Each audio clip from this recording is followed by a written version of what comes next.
So we have some new bullets to try out. These are the first bullets we got, the Burger OTM hybrids. These are 250 grains. And then the next bullets we tried were these, the Speer hot core. These are 200 grains.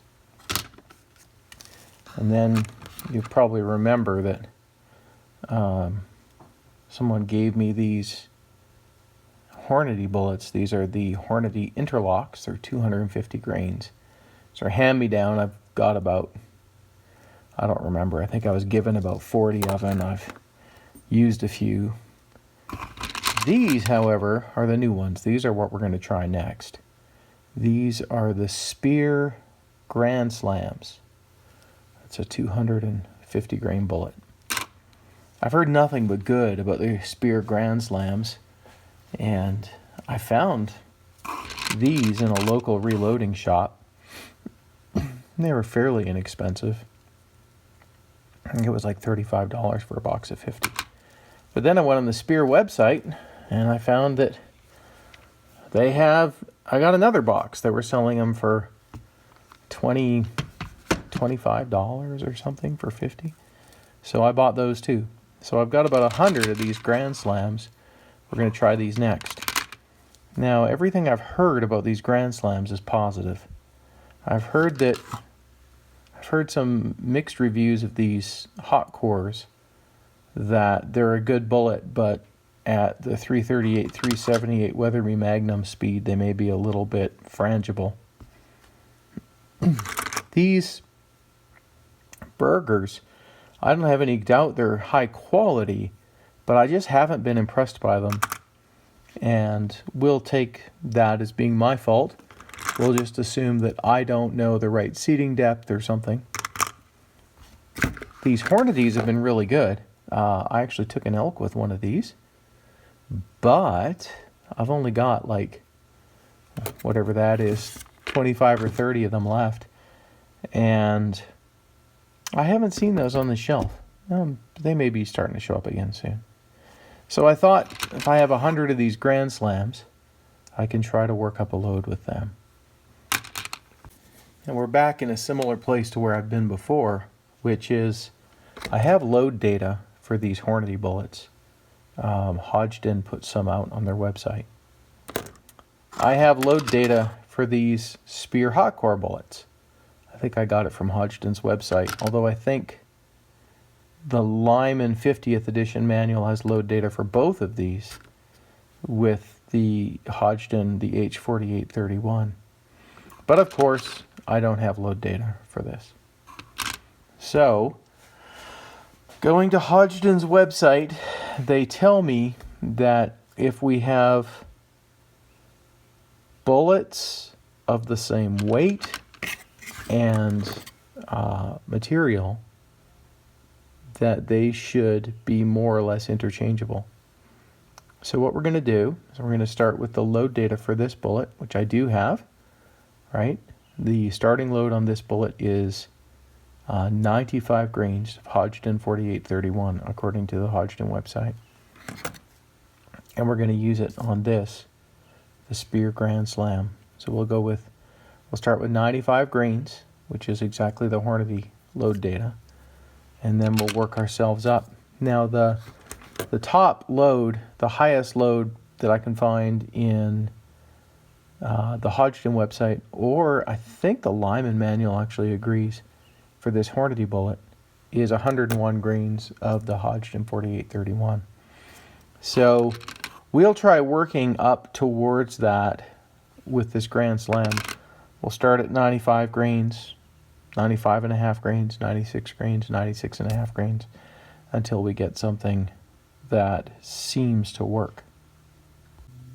Now, I should mention that we're making two assumptions here, which normally I'd be careful about making, but right at the moment, given the current availability of components, we're going to do something a little bit on the desperate side. We're going to assume that this Hodgdon 4831, which is, I don't even know how old, and this Hodgdon 4831 are equivalent. So we're going to assume the load data for these is completely interchangeable. We're going to pretend that these are identical powders. I'm not suggesting we're going to mix them. I'm just saying that we're going to treat these as though they're identical. Now, additionally, Hodgdon has this 4831 SC and this Hodgdon, this H4831. These, according to Hodgdon's website, actually are completely identical. The difference is the SC has a shorter grain, so the granules are cut shorter, and the 4831 has the more traditional extruded grain. According to Hodgdon, you can treat these interchangeably. Now, I'm no chemist, but I remember enough of my first year chemistry class to remember that this, with shorter granules, likely will burn just a little faster than this with the longer granules. If we go with Hodgdon's claim that they're identical, we're going to pretend that the difference there is not noticeable or is insignificant, and that's likely true. Normally, I wouldn't say that something that's obviously 10 to 20 years, maybe even older, is the same as something that's newly manufactured. But given how hard powder is to find right now, we're just going to pretend that these three are identical. Again, we're not going to mix them, but we're going to load as many as we can from this can to use it up. And then probably as many as we can from this canister because it's getting kind of light. And then this one is unopened, so we'll break into it if we have to. Let's go down to the gun range. I'm checking to make sure there's nothing behind my target that I might inadvertently hit, and there isn't.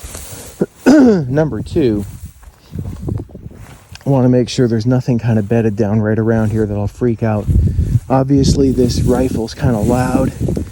As rifles go, this one's kind of loud. So for the target, we'll just got a little black dot there. That's all we care about for the target. We don't need anything more than that. Here's the first fouling round. This is a 250 grain Berger OTM. Honestly, I don't remember if it's an Elite Hunter or if it's an OTM hybrid. It kind of doesn't matter. I used bullets I pulled out of some loads I didn't like. So it's just a fouling round. And I'm just kind of looking for the right neighborhood speed-wise. So here we go. Fire in the hole.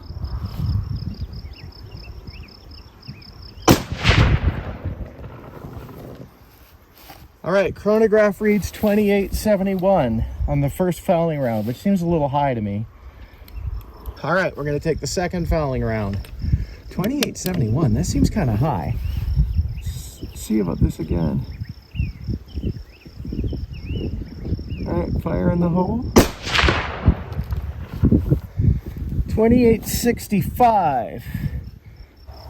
Round A. This is 95 grains of Hodgdon 4831 under 250 grain Speer Grand Slam. See how this goes. Curious how this is going to work. Fire in the hole.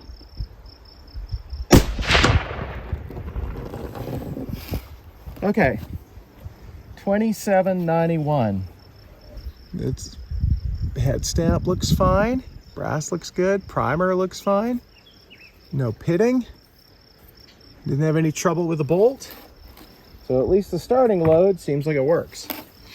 Let's fire the next load. This is load B. This is 95.5 grains of Hodgdon 4831 under a Speer Grand Slam. Fire in the hole. 2826. Primer's got a little bit of flattening, but it's still a clear bevel. Head stamp looks nice. Bolt wasn't hard to open. We're moving on to load C. This is 96 grains of H4831 sitting under a Speer Grand Slam. 250 grain Speer Grand Slam. Fire in the hole. 2817. That's actually slightly slower. Primer looks good. Yeah, it's a clean, no cratering, just a clean little dimple. Nothing wrong with the head stamp. And the bolt just popped right open. Load D. 96.5 grains of Hodgdon 4831, sitting under a 250 grain Speer Grand Slam. And that came out to 28.43. Bolt popped right open. Clean dimple on the primer. Come on, focus, focus, focus. Maybe you're not gonna see clean dimple on the primer. No real scarring on the head. All right. Oh, I hit dead right on the bullseye on that one. Like right through the circle. That's cool. All right. We're moving up to DE. This is load E.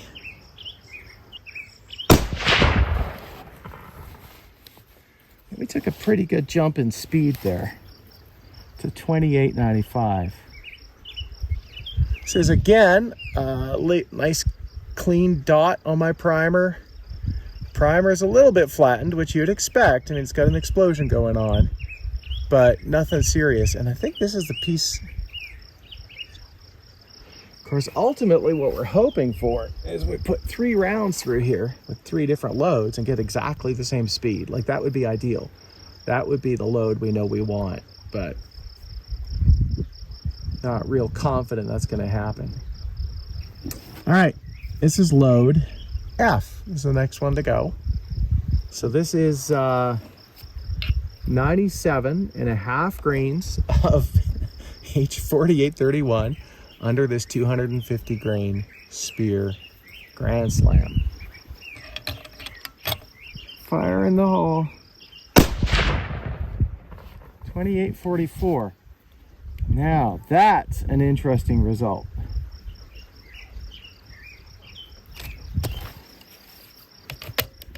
So our speed came back down for this one.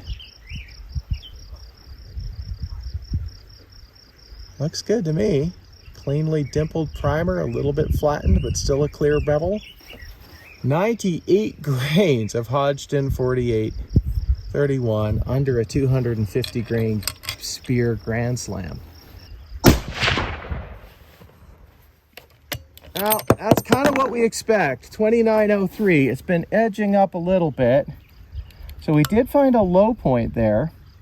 What do we got? We got primer with beveled edges, a little bit flat, nothing serious. Clean hole, no cratering, no messing with the head stamp. So, at least as far as overpressure concerns, we know we can push a 250 grain bullet at 2,900 feet per second and not be worried about it. That's good to know. This is load H. 98.5 grains, 98.5 grains of powder. 29.19. Primer's got a nice clean dimple. Okay, there's kind of a line on that bottom piece of brass. I'm not worried about it. But that's the first thing I've seen that doesn't just look mundane. So let's load another one and see what happens. So we went to, that was 2,919 feet per second. Load I is 99 grains of powder. 99 grains of Hodgdon 4831, 250 grain Speer Grand Slam bullet. My goodness. Fire in the hole. 28.83. It's got a clean dimple.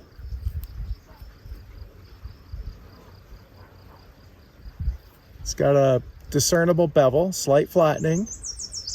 No scarring on the head case. Like, there's no scarring in the head stamp at all. Load J. J gives us 99.5 grains of powder on a 250 grain bullet. 29.25. Bolt opens cleanly. There's a little bit of a smear on the head, right on the case head right there, but I rubbed it with the thumb and it came off. Clean primer, clear bevel. This next round is round K. We have a powder shortage, and I'm doing 100 grains. This is crazy.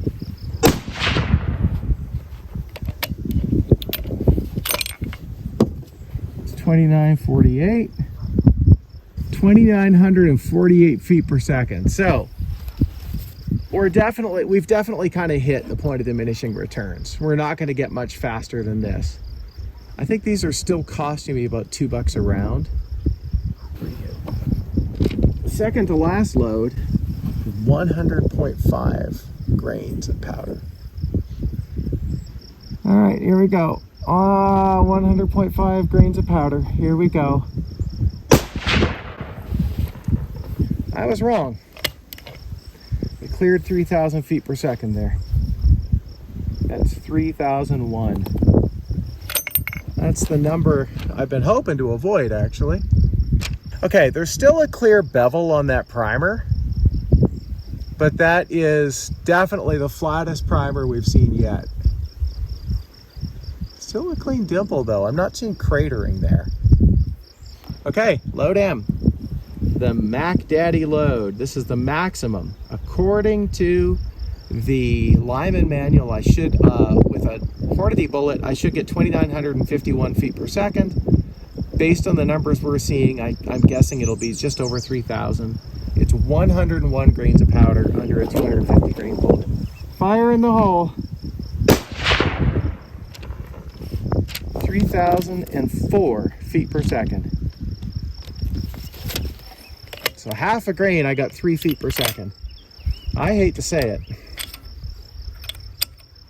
That's the closest thing to a plateau we've seen today. Primer's fine, a little bit flat. Still a bevel. I thought I saw a ring up here on the case. Right there. Right there, right on the 7-8W. Is that showing up? It might not be showing up on the camera. All right, there's just the faintest impression of an extractor. All right, now, I don't know how many times I said we're not looking for groups. So, we're not looking for groups. But, these two holes that are touching, those are my fouling rounds. These two down here, I'm not sure which ones those were. Those would have been pretty early in the sequence, probably like B and C or A and B. D was the first one to hit the center here, and I think D, E, and F all kind of clustered right in there. These two touch. This one's really close, and this one's really close. So that D, E, F realm, that's that grouped pretty well. These out here, I think these we can kind of ignore. Now, having said that, what we're looking for was chronograph results. We were not looking for groups. The fact that we got good groups is kind of annoying, actually. Hey, check this out. See that? I'm not sure if I'm going to be able to get that out of there. It's kind of wedged in, but I know what that is. I can get a good look. See that? That is a lead semi-wad cutter that I was playing with a while ago. I dug another one out of here a little bit back, and it was like not even deformed. I had that thing loaded so low that the bullet didn't even deform. It just kind of wedged in and stuck, just like this one did. So that's called minimum load to get your bullet to move.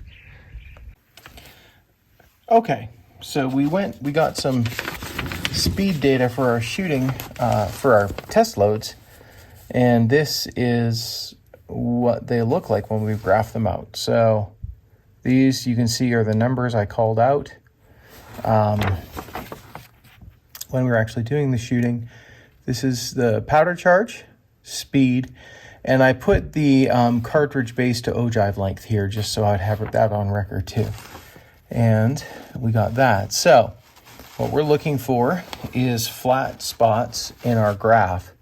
So that would be a promising spot between 95.5 and 96 grains of powder.